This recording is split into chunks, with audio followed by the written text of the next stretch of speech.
Bismillahirrahmanirrahim. Assalamualaikum warahmatullahi wabarakatuh.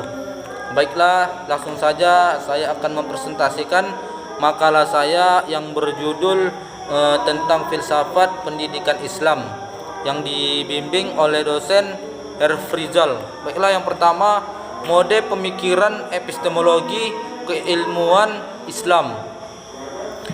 Model berpikir dalam paradigma ahkami yang terdapat dalam ilmu tafsir, hadis, dan fikih dan ilmu kalam oleh Al-Jabari disebut dalil Al-Bayani. Sedangkan metode dalam filsafat Islam yang membahas paradigma falsafi disebut istilah dalil Al-Burhani. Dan metode berpikir membahas paradigma wijdani dalam ilmu tasawuf disebut Al-Irfani. Produk diperoleh oleh masing-masing metode berpikir juga berbeda. Jika dalil Al-Bayani menghasilkan al-ilm, maka dalil Al-Burhani menghasilkan al-ilm al-husuli, dan dalil Irfani menghasilkan al-ilm al-huduri. Yang kedua, metode berpikir bayani. Secara bahasa, bayani bermakna sebagai penjelasan, pernyataan, ketetapan, sedangkan secara terminologis bayani berarti pola pikir yang bersumber pada nas, ijma, dan ijtihad. Jika dikaitkan dengan epistemologi, maka pengertiannya adalah studi filosofis terhadap struktur pengetahuan yang menempatkan teks wahyu sebagai sebuah kebenaran mutlak. Adapun akal hanya menempati tingkat sekunder dan bertugas hanya untuk menjelaskan teks yang ada.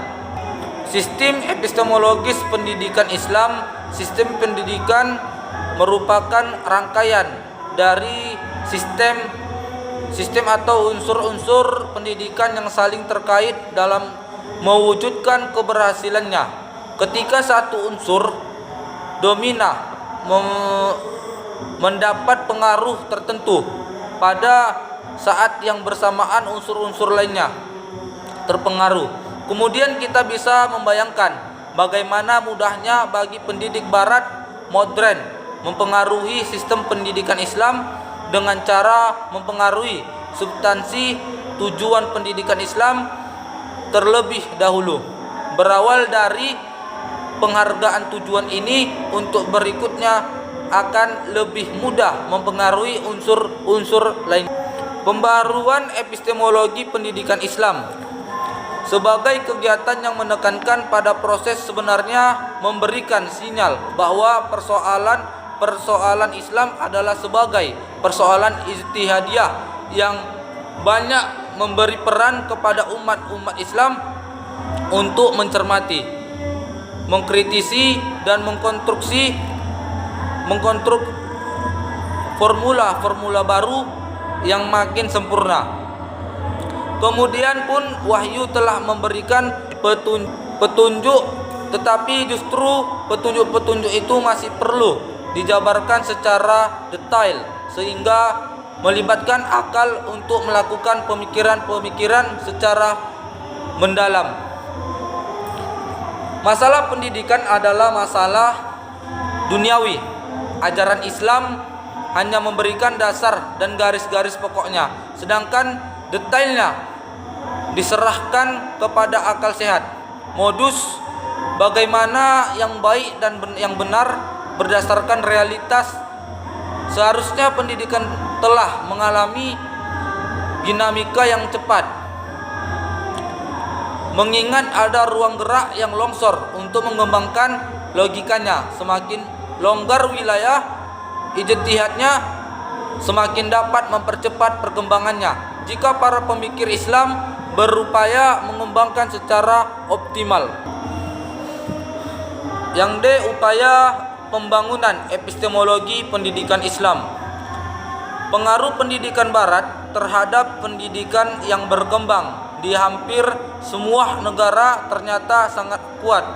Pengaruh ini juga menebus pendidikan Islam sehingga sistem pendidik Islam mengalami banyak kelemahan. Untuk mengatasi kelemahan tersebut, para pakar pendidikan Islam dan para pengambil kebijakan dalam pendidikan harus mengadakan pembaruan secara komprehensif agar terwujud pendidikan Islam ideal yang mencakup berbagai dimensi.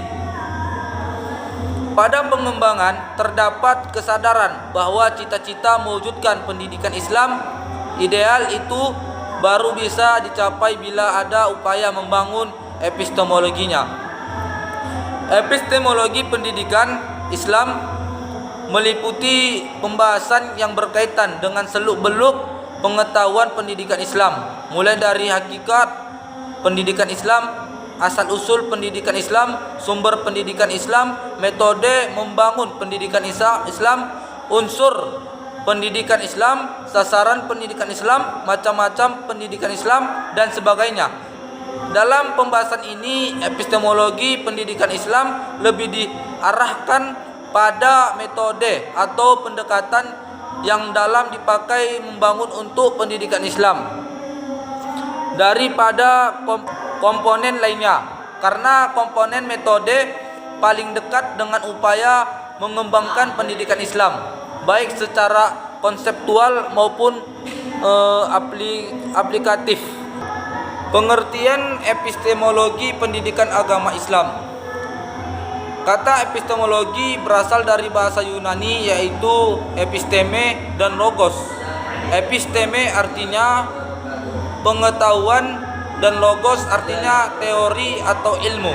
Jadi epistemologi merupakan suatu ilmu yang mengkaji tentang sumber pengetahuan atau asal mula, struktur dan valid tindaknya suatu pengetahuan. Sistem epistemologi pendidikan Islam.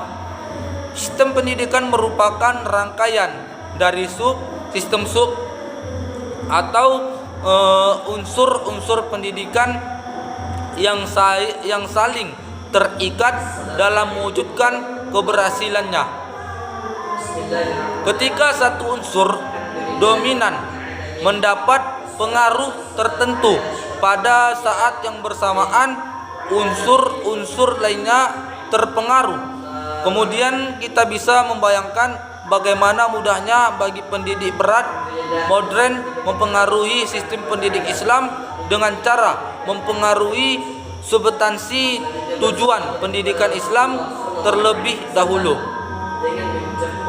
Berawal dari penghargaan tujuan ini, untuk berikutnya akan lebih mudah mempengaruhi unsur-unsur lainnya.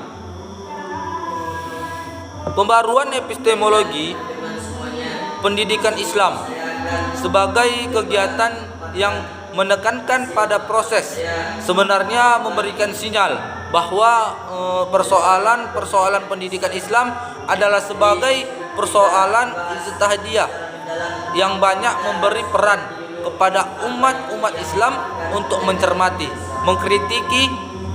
mengkritisi dan mengkonstruk formula-formula baru yang makin sempurna. Kendaki pun wahyu telah memberikan petunjuk-petunjuk, tetapi justru petunjuk-petunjuk itu masih perlu dijabarkan secara detail sehingga melibatkan akal untuk melakukan pemikiran secara mendalam. Upaya pembangunan epistemologi pendidikan Islam. Pengaruh pendidikan berat terhadap pendidikan yang berkembang di hampir semua negara ternyata sangat kuat, mempengaruhi. Ini juga menebus pendidikan Islam sehingga sistem pendidikan Islam mengalami banyak kelemahan atau mengatasi kelemahan tersebut. Para pakar pendidikan Islam dan para pengambil kebijakan dalam pendidikan harus mengadakan pembaruan secara komprehensif agar terwujud pendidikan Islam ideal yang mencakup sebagai dimensi. Pada dimensi pengembangan terhadap kesadaran bahwa cita-cita mewujudkan pendidikan Islam ideal itu baru bisa dicapai bila ada upaya membangun. Baiklah, sekian dari saya. Assalamualaikum warahmatullahi wabarakatuh.